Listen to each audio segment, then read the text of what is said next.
our tradition still insists that, girls do not have to go to school. Like, why are you even going to school in the very first place? Because even when you go to school, even if you finish university and get done with education, you will still be married. You'll still go into marriage. So why not this early? So that is some kind of mindset that is still in our community, that is still in our people, the social, the beliefs, the negative beliefs, the beliefs that girls are supposed to be in the kitchen, those beliefs that girls are supposed to collect water, girls are supposed to do house chores, because I've seen, we've actually, from the work that I do, we've actually battled with a family that has always put their girls on a stop from schooling. And these boys are going to school, finished primary education, going to secondary, that now are going to high school. But these girls have never even stepped a foot in the classroom. Hello, and welcome to Nature Solutionaries, a podcast that brings reproductive justice and conservation together. My name is Veronika Berkova. I am a journalist investigating how women's reproductive health and rights, the conservation of nature, and sustainable life on the planet are all interconnected. Every month, I interview people from around the world who are fighting to provide quality reproductive health care for women, to protect the planet's biodiversity, and to ensure the well-being of future generations. In my experience, we tend to talk about these things as if they exist in different spheres.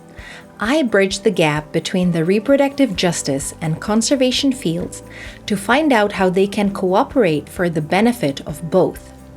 If you're someone who supports women's rights, loves nature and animals, and who cares about the future of the planet and humankind, this podcast is for you. My today's guest is Joan Kembabazi.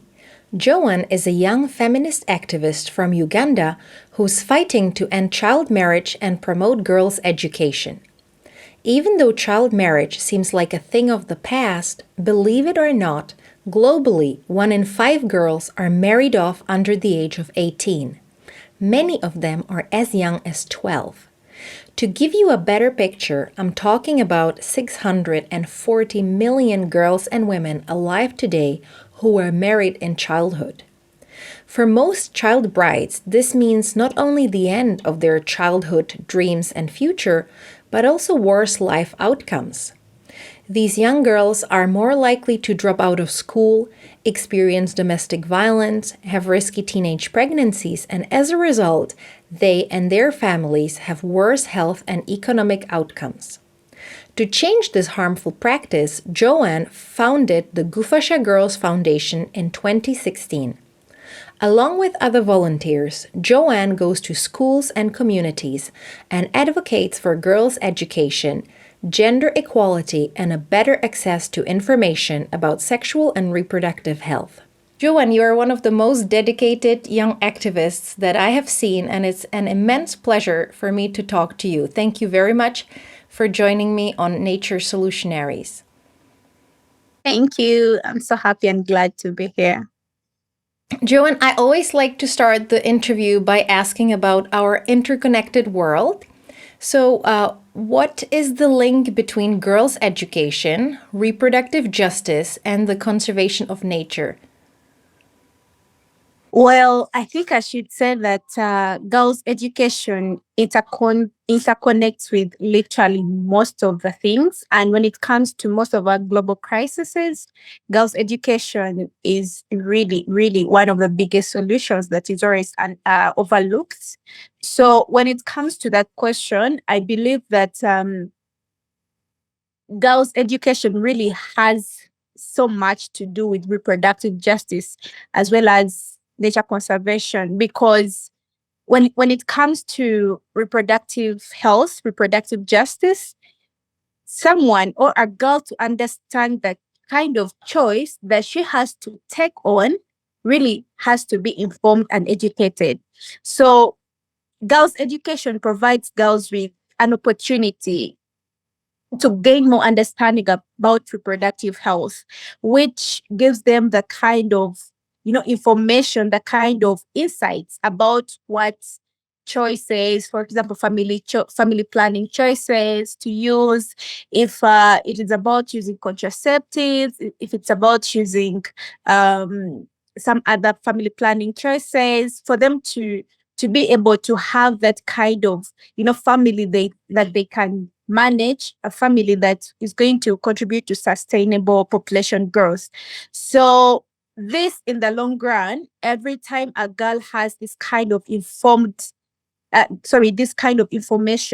to make informed decisions about family planning, in the long run, this is going to help this girl, not only her, but also her family, to have children they can manage, to have children that will not pressurize them, to have a family that is not going to depend like so much on natural resources, because we've seen it that every time we have this kind of growing population, our resources are always pressurized, our natural resources. Forests will be cut down because this family needs a piece of land to grow crops for their family. Uh, Wetlands will be drained away because this family needs to settle. It's a very big family. They cannot have a small house, they have to have a big house. But this is as a result of big families having a big number of children. So every time this girl, this family is empowered with this kind of information about reproductive health, they'll take on informed decisions. They'll be able to have children. Be able to have smaller families that will not really pressurize natural resources. And this, in the long run, really helps us to conserve our environment. And another thing is girls' education, as I said in the very first place. I think it's the solution that the project Draw Down suggests in to fight climate change. And every time a girl is educated, trust me, she'll be able to stand up for the environment. I'll take an example. Like me, I know about the environment because I'm educated. I advocate for environmental protection and conservation in my community, taking on those community-led initiatives, like leading them, like me leading those community-led initiatives. It is because of education. It is because I have this kind of information. Because I cannot just go in my community and tell my community it's not to cut down trees without having a reason. Tell them why. Educate them. So they'll also tell you, so you want us to stop cutting down trees for charcoal? Where do we get that charcoal from? If you do not have that kind of education, you cannot have those kind of solutions. So I got down to my community, educate them about environmental protection because I'm an environmentalist by profession. I educate them about environmental protection and conservation. I also bring on board the solutions that I think my community can take on instead of pressurizing our environment, natural resources. Like uh, I carry on, like I lead this initiative of making charcoal briquettes in my community so that we can have clean cooking and also save our forests. Because Africa is really hit so much when it comes to droughts. And my community also, I've seen it, I've witnessed it. So to stop cutting down trees, because our trees really save us from a lot of things, I bring on the solution. Let's make charcoal briquettes. This is as it looks to be a small community led solution, but trust me, it really saves a lot of trees. It really saves us so much, and it also provides, like, it also contributes to clean cooking.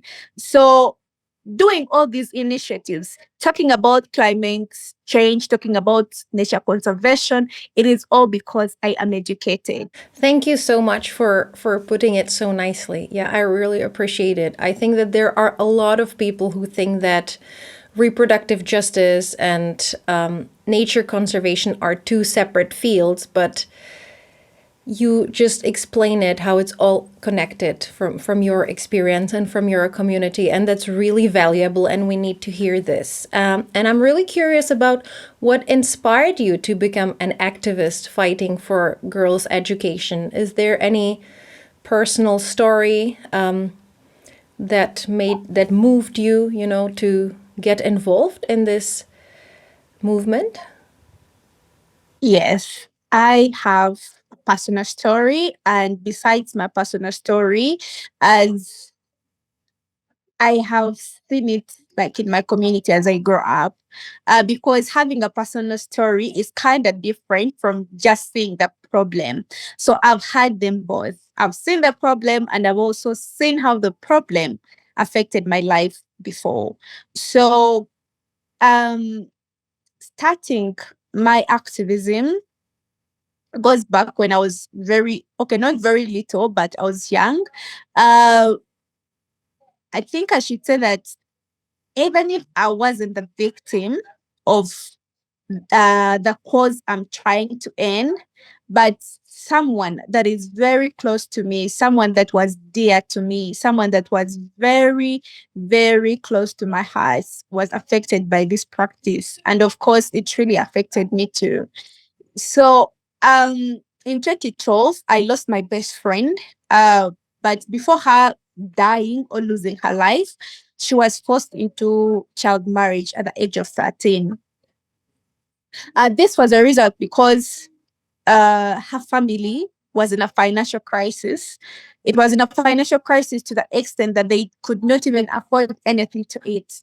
So this came a man, a gentleman that wanted to marry their daughter. But because the family didn't have any solution to, because my friend was already home seated, she could not go to school because the family was in a financial crisis. So because the family didn't have any solution for their daughter, because she was the eldest daughter, and they saw, like in their minds, they thought that this girl is already old enough to be in marriage. So they had to give her away to this man who gave them two cows in exchange.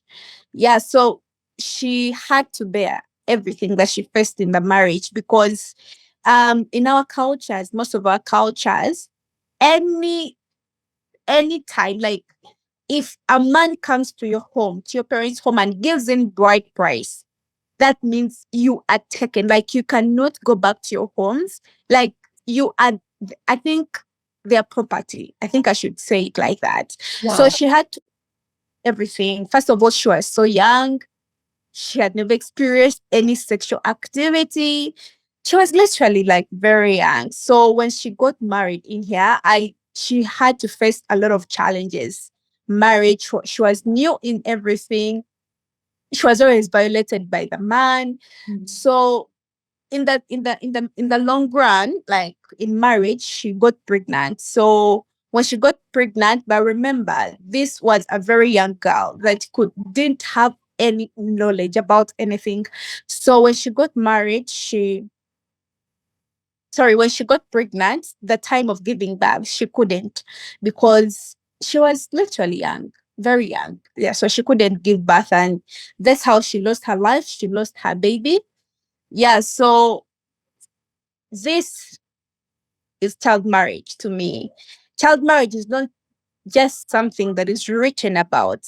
Like, it's not just about numbers. Actually, the numbers that you read on, the statistics that people put out, the United Nations, Yes.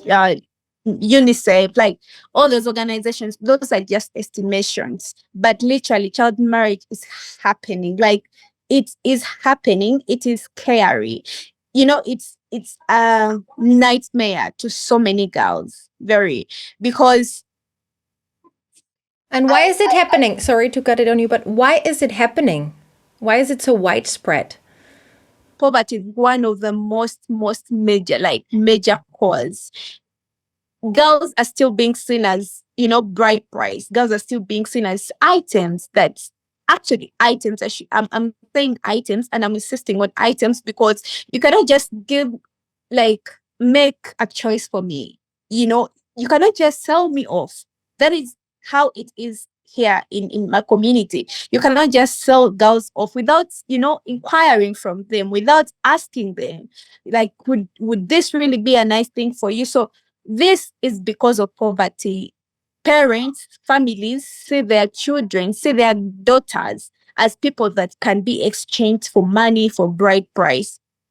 Because no one can really make me understand that if my friend's family, go Fasha Morin, had only boys, I don't think they would have been married off.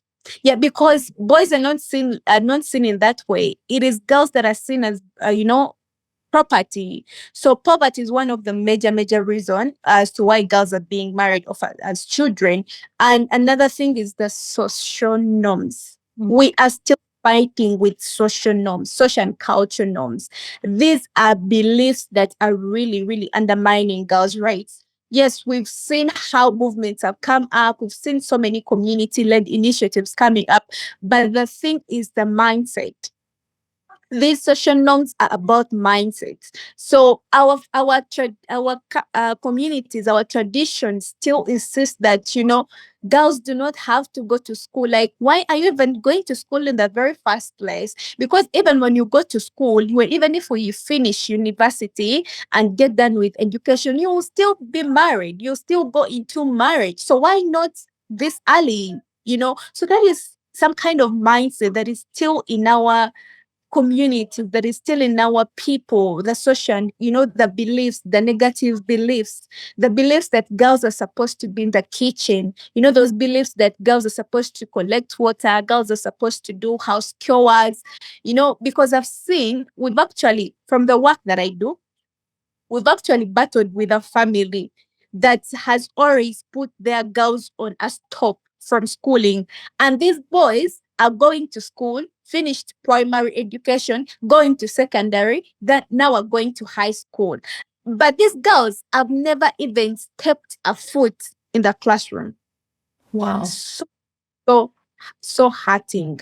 So these are beliefs. These are beliefs that are really still, affecting our societies. Another thing is that the lack of access to education. With I personally have seen, because by that time, if my friend, like, if we really had these free kind of education opportunities, we would have found a solution. Because she was home, she was put a stop to going to school because her family couldn't have her tuition. But if there was a free education opportunity, she would be going back to school. So, but every time a girl is seated at home, every time a girl is not in the classroom, her mind is idle, and society sees her as a grown up. Society sees her as, why don't you get married? Why are you still here? All those things. So every time girls don't have access to education, that is the option they're left with. Yeah, so there are so many causes that is really fueling this practice. I cannot say that it's causing, because the practice is already here. So it is, these causes are fueling. And when it comes to climate change, oh my goodness, it is one of the biggest cause that is the biggest cause that is fueling this child marriage crisis. So there are literally so many reasons as to why girls are being still married off young. But I think that depends on different regions, because I've read so many reports on child marriage in the US. But what is happening in the US, the causes that are making girls be married off as children are not the same causes when it comes to Africa, when it comes to my community, when it comes to my country. Yeah, so I think they really differ. Yes.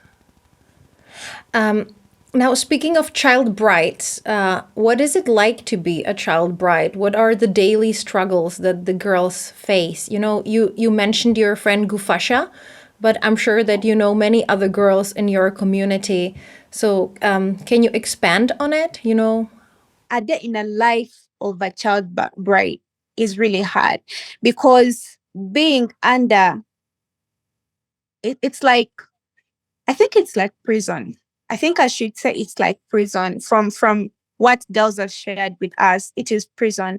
Because you cannot tell me that being in a life that you cannot make any choice for you is really the life you would choose.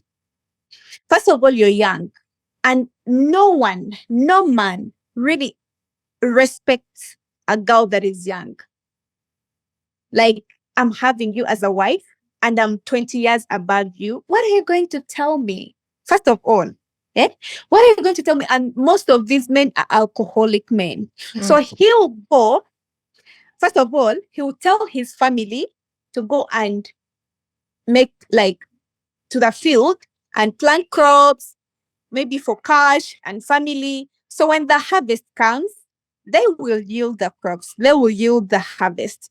He will go sell the crops, get the money. But remember, the wife who had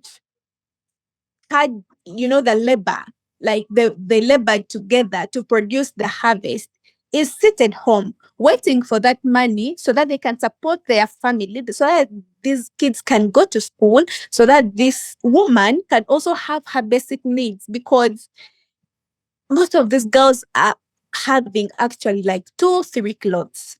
Just imagine two, three clothes, a skirt, a blouse, or a dress.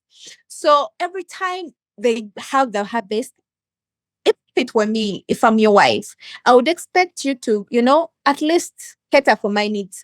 But when this man gets the harvest, that money from the harvest, he'll go take alcohol. He'll go to these, village bars, take the local brews, take the alcohol, then come back in the midnight, at midnight, sorry. He'll come back at midnight, I'm telling you. Remember, the wife already knew that he went with her, to get money from the harvest. He'll come back drunk. And if she tries complaining or if she tries asking, that will already be fighting. She would be beaten, she would be slapped, she would be kicked. Even when they have kids, this girl will be violated in front of her kids. So they do not have a say. Girls, child brides do not have a say. Never. It's just a nightmare. Exactly. Yeah, like I said, it's a nightmare. And I've seen so many of them running out of these marriages, but where are they going? You cannot go back to your parents. This man gave in bride price. Where are you going? Even when you go back to your parents and explain to them, they'll be like, that's how marriage is. Please go back. I've seen so many child brides really dying because of domestic violence. So just because these some of some of these things are not recorded. Actually, this is happening on ground. I've seen so many cases where girls at a very young age are dying. Why? Because of the depression, the mental breakdowns from their marriage. She decides to kill herself. And doesn't someone stand up for these girls? I mean, I'm quite shocked that even there is no compassion from the family, like just go back and that's it. Families believe that you are already old. Just go and manage. Just go. Like no one can really, because even their mothers were married at a very young age. So what are you telling them? They'll be like, we also experienced that, but he'll get fine. He'll get used. Like you will get used in the long run, because the mother was also married at a very young age. So literally no one really stands up for those girls. No one defends them. And these girls do not go to the police. First of all, the police will also be bribed by the husband. Apart from that, they also lack this kind of empowerment. So you find that they will die, like inside them, they will die slowly. They will really die slowly, and they'll just get tired. They'll be like, ah. So you find, if there is a case that we worked on. This girl was really violated. It's actually the neighbor who told us the truth, because when we got to know, she had hanged herself up, like from the garden. Yeah, she hung herself up and she died. So we're asking, because the husband, we found that case in the community, and we had to intervene, because, like, as a girls, focused organization. We had to really do something from it. So this man was like, no, I don't know. I don't know what's happened to my wife. But when we asked the neighbor was like, that man has been beating that girl every day. He takes alcohol. He has so many women. So when the wife complains, that is beating her up like almost every day. And even in the morning, you have to go to the garden. You have to do house chores, no treatment. So that is the kind of life that this child brace, really face. And it has a terrible impact on the children, right? Because they're growing up in a very unhappy family. So basically, everyone is unhappy, I think. Yeah, of course. And you could, because if I personally, when I see someone beating up someone, it traumatizes me. How about if I'm a kid and my mom is being beaten up like that? It really traumatizes me. And that's how, children grow up traumatized, children grow up unhappy, that affects their academic performances. Like, it's really long. It's a long thing. So, um, what can be done, to help these girls? Because you said that there isn't anyone standing up for them. The girls are traumatized, and even if they try to speak up, they're pushed back, or pressured to not speak about this in the public. So, what can be done to change these harmful social norms? And what was the other driver you said that causes this besides the poverty? Yeah, it's a big subject, right? It is. I love talking about it though, because that is what is really close to my heart. So basically, what I think is the one of the biggest solution to this is to have initiatives in these communities, because child marriage is really a complex thing. It is a complex thing when it comes to the causes, because you cannot tell me you're going to tackle poverty and live the mindset change. You cannot tell me that you're going to change the mindset change and live out poverty. Anyways, you could change their mindsets, but girls would really still be at a risk. So basically, what I personally think from my experience is to actually, because these community initiatives exist. When I say community initiatives, it's like my organization that work at grassroots, that works directly with these girls and communities, that understands, the issues of the communities, because I wouldn't wish to jump to the up to the government. Like the government has to do this and all that. It all starts from grassroots. If we want to end child marriage, we have to start at grassroots. We have to start with, breaking those barriers. We have to start with changing mindsets. We have to start with empowering communities, empowering girls, empowering, even economically empowering these families, because most of them know the importance of educating children, but then they sometimes find themselves, in, how can I call it, Dilemma? like, yeah, in a dilemma.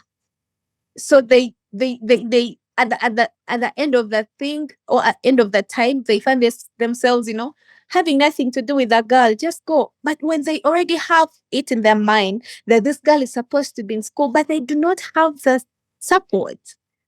So the whole thing rotates around community initiatives, people who are doing these things. Like, let me take an example. We, as Gufasha Girls Foundation, are doing the little we can do with the little resources, because we've never, I love being honesty, because I'm a Christian. We've never received any funding. Never. But we do, never. We've never, honestly, we've never. But we try to do what we have to do, because if you are really at grassroots, you you connect your heart with people. You connect your heart with girls. I personally, as someone who leads this team, as someone who has seen this, I break down most times. I break down, I get, should I say frustrated? I don't know the best thing about it. I sometimes lock myself in my room and cry. Just Of cry. course, of Why? course. Because it feels like we have to do a lot. But then sometimes we find ourselves we cannot do like that a lot. First of all, we want to get these girls out of marriage. Even when we get them out of marriage, we do not have anywhere to put them. We do not have a rescue center. We do not have a skilling center where we can, give them the skills. And even if she has already given birth, she can stand up for, she can be empowered, start up her tailoring business, make bags, sell. Because I believe if we can have those resources, we can also give the resources to the girls. So the solutions really exist because we've worked on grassroots. We know what works better. And how big is your community, or what community are we talking about, so that the listeners can imagine that, can have a better idea? Well, we operate in a district. It's in the central part of Uganda. It's called Kayunga district. So we work with communities of Kayunga district. We work with different communities. These are yeah, they're actually big communities, the rural communities, not even rural urban, but rural communities, very rural. So we work with different communities. We've worked so far with, I think, 6 in a district, like communities, like, how is it called? Yeah, I think I'm finding away, not villages, but Municipalities? sorry? Municipalities? Oh, a municipality is very big. Okay, well, something smaller than a village, you mean? Something bigger than a village. Okay, well, then smaller than a town, but bigger than a village. Well, I don't know. Works sub counties. So sub counties have villages in. So me, when I talk about communities, I'm talking about communities and a sub county. So we've so far worked with, I think, 6 sub counties in Kayunga. And how many people live there? Wow. I I can't tell. I can't tell, but there are quite very many. Not so much densely populated, but populated. Okay. And so, what are you doing to help girls like Gufasha? Can you speak more concretely? You know, what type of community led initiatives you're doing with your volunteers? Well, first of all, we are working directly with girls. We have a campaign. Actually, it's a campaign that we established last year, that we launched last year. We launched in 2022 in October. So last year in 2023, we launched it in schools. So this campaign, it's actually like a movement. We are empowering girls. We are educating them about their rights. We are disseminating information about their rights. Like, they really need to know. They really need to be empowered to stand up for their rights. And we are also empowering them to be leaders, to be advocates of change in their communities. Because I believe if we really want to end child marriage, we really need to make girls like be empowered. Because I'll take an example. I'm empowered. Of course, I cannot do certain things. You cannot push me to do certain things because I'm empowered. Yeah, so we have that kind of movement. We have that kind of initiative. It is called the Return My Future. This movement is a voice of girls. But in the near future, I think this year, if God blesses us with the resources, we want to hold, we want to put it to another level. We want to put it to another level. We want to actually make it wide, because we've so far worked with 8 schools, with 8 partner schools, to empower these school going girls to, stand up. If she's going to be married off, she'll be like, you know what, Dad? No way. No, I know my rights. I'm supposed to be in school. So that is one. We also have another initiative that we work to empower women economically. So this initiative, we were supported. We actually got some some support. Actually, I should say small support from one of the community leaders in our community. It's like equipping women with financial literacy, because one thing that we really understand, a woman, an empowered woman cannot see her daughter being forced into child marriage like an empowered woman. So these women, the purpose of this initiative is to support them with the knowledge that they need to manage their small businesses, to manage, some have these small businesses but they do not know how to manage, they do not know how to balance the profits, the losses. How can you get out of the loss situation? So we equip them with this literacy. Another thing is we partner with schools to provide sponsorships to girls, to adolescent girls, because we believe in the power of education to end child marriage. So we partner with these schools. We tell them, you know what, this is our situation. Personally, we haven't gotten sponsors for these girls, but we really want to see these girls in school. So we really talk to them. Sweet talking. Yeah, we talk to them and tell them this is like this and this and this. Uh, Maybe we got some sponsor that sponsored a girl. We got blessed because this girl was on a verge of being forced into child marriage. We recorded this story, we shared it on our social media, so someone came through and supported this girl. But it was actually Amazing. very short period of time.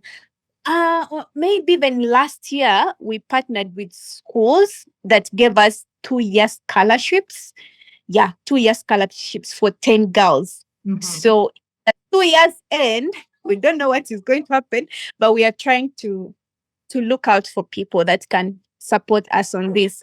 And another thing that we do, we also educate girls about environmental protection and conservation, because as I said earlier, climate change is also one of the things that is really affecting our girls, that is fueling child marriage.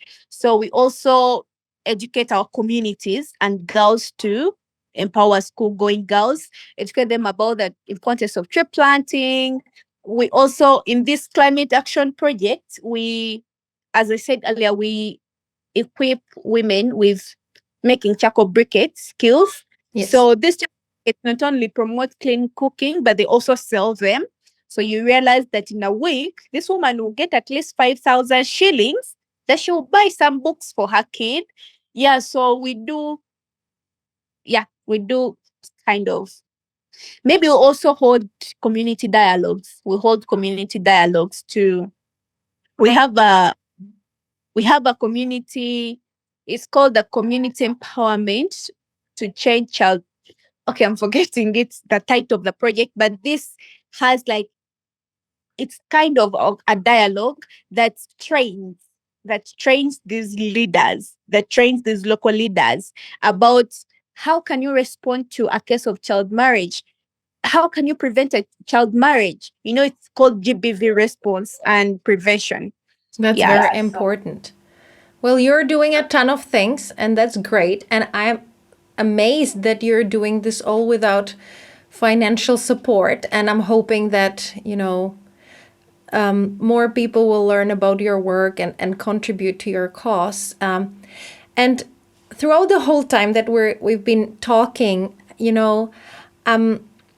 I realize that for some people, child marriage can still be a really far-fetched concept. For example, here in Europe, like I don't know anyone who would get married as a child bride. So, but it definitely has a big impact, on the lives of your communities or the global community, or on women's empowerment movement. So, could you please speak to that? I'm really interested in how does what happens to young girls in Uganda impact the lives of people in faraway countries, including, for example, my life?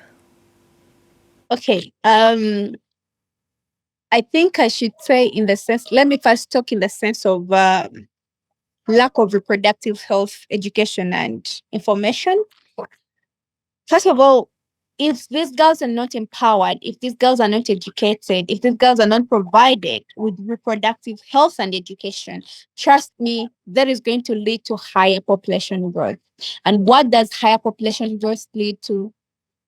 You know, question resources. And we know what happens when our resources are really pressurized. And another thing is that every time girls are limited, every time a girl is not educated, every time a girl is, hindered from fulfilling, from achieving her fullest potential, trust me, so many girls are going to be held back.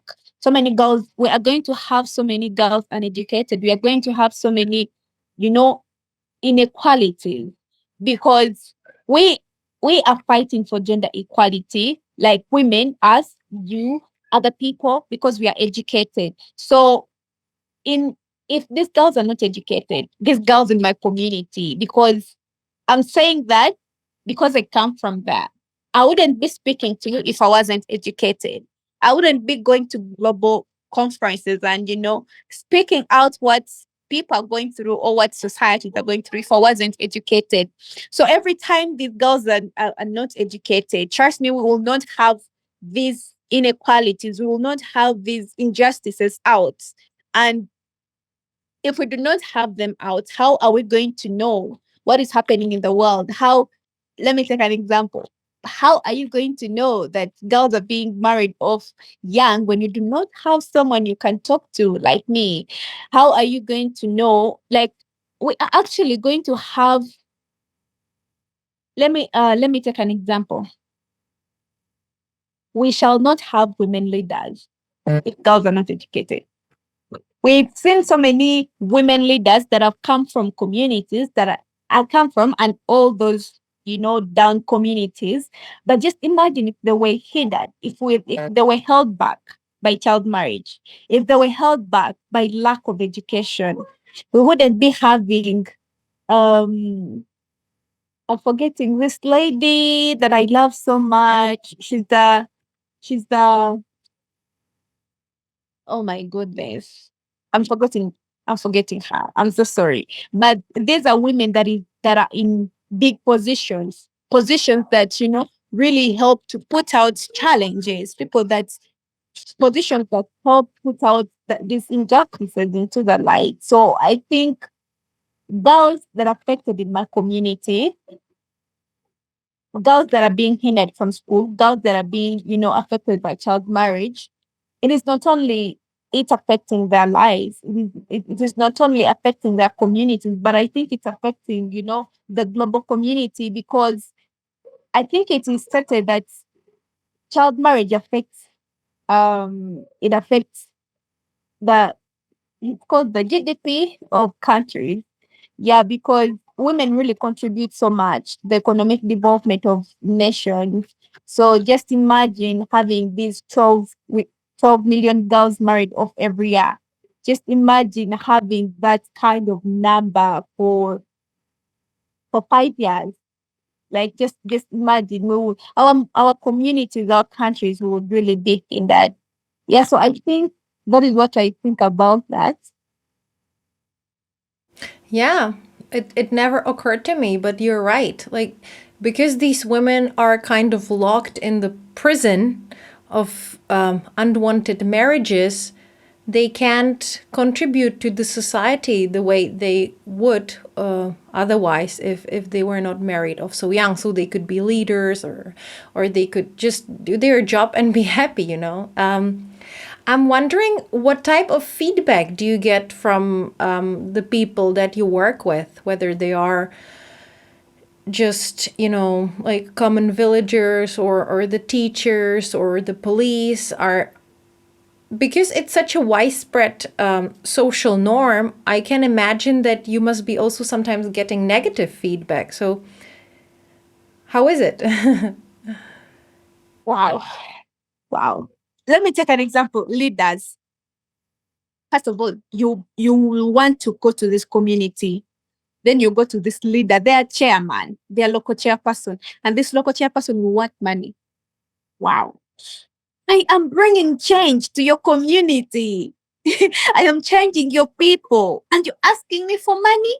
Because first, you cannot go to someone's, it's like coming to someone's home and you start asking people, asking your children questions without asking to your mom, without talking to your mom. So we have to first ask to this. I'm not saying everyone has been negative, but let me first talk about the challenges that we go through. So this community leader will be like, if you do not give me money, I'm not leaving my home. You're like, okay. But wait, what kind of community leader are you talking about? The local chairperson. The local chairperson is someone that governs the community. Like a mayor of the town hall? Exactly. Okay. The local community chairpersons. Everything goes to his office. Yeah, so we go to this chairperson, like, if you do not give me water, they call it water. Like, if you do not give me water, I'm not leaving my home. And you're like, excuse me, sir, I've come to your community to change your people. You're like, I know that. But, and then he's like this. He doesn't mind. He doesn't mind. And you're like, wow. So that is one of the challenges, but we always, find a way because it is the communities that are in our hearts. We do not mind whether you have your negative, sense. We involve everyone that has to be involved. If it needs the police, we'll call the police because how are you asking us for money? You know? Then another challenge is it goes back to the mindset. Everything is rotating around mindset. You go to this family because we've done some rapid assessments on child marriage. We did it in January last year because we wanted to know where are we if we really want to do initiatives. We want to do it in line with what girls are going to tell us. If they like, if 10 girls are talking about their families pushing them into marriage, we will have a solution to the families direct.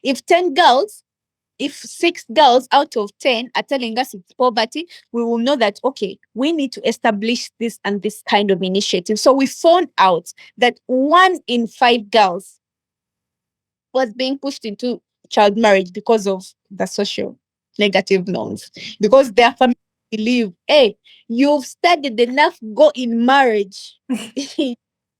You finished the ninth grade and now you don't need to learn anymore. You learn everything that you need to know in life. Ninth is far. Ninth is far. I'm telling you. So you go to this family, you want to hear from girls directly because everything we do is girl led. Honestly, every initiative we do is girl led. It's girls that lead this. They, they, actually, they might not be the ones implementing this or doing this program, but it is the assessment that comes from them. It is the response that comes from them that pushes us to do, or maybe that gives us the the knowledge or gives us the idea of implementing a certain initiative.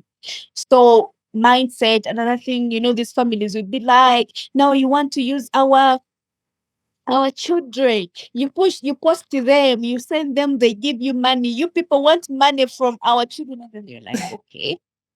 Are you the one who brought me here? So those are some of the kind of actually a little bit of challenges. But after implementing these initiatives, we sometimes look at them and laugh.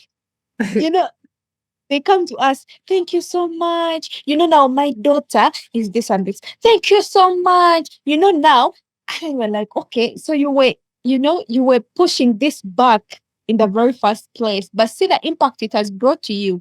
So the response, the feedback from girls, like it's so really amazing always because we are working with also girls that, do not have role models to look up to.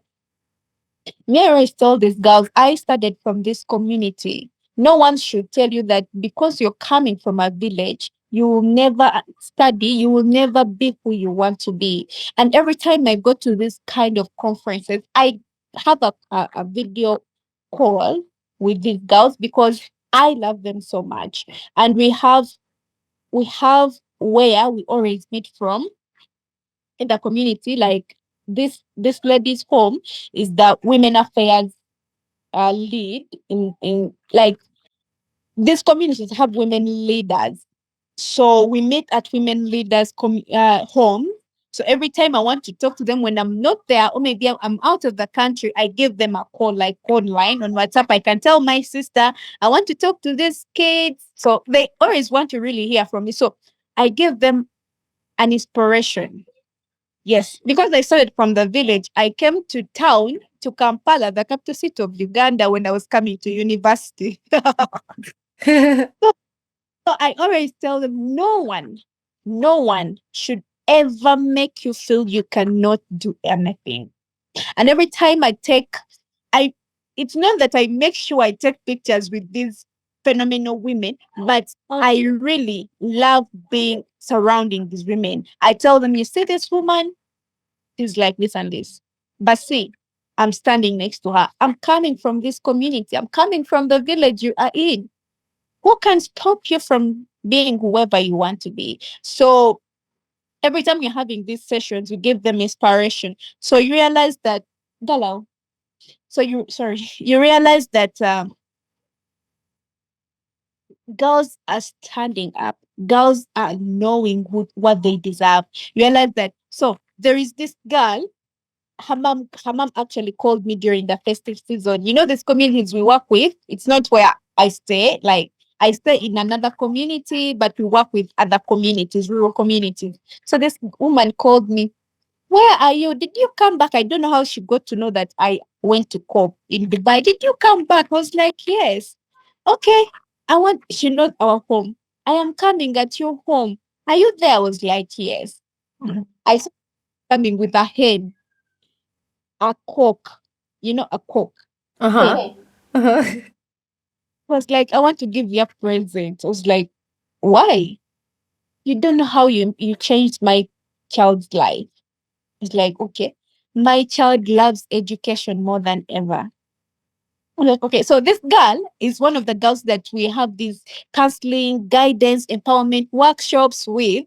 So this, like, getting such kind of feedback. And my mom was laughing at me. She was like, what? Someone brought a whole chicken, a whole cock from their home for you. I've never seen it. So parents appreciate, like, I always receive phone calls. We want to thank you for this. We provide reusable menstrual products to these girls.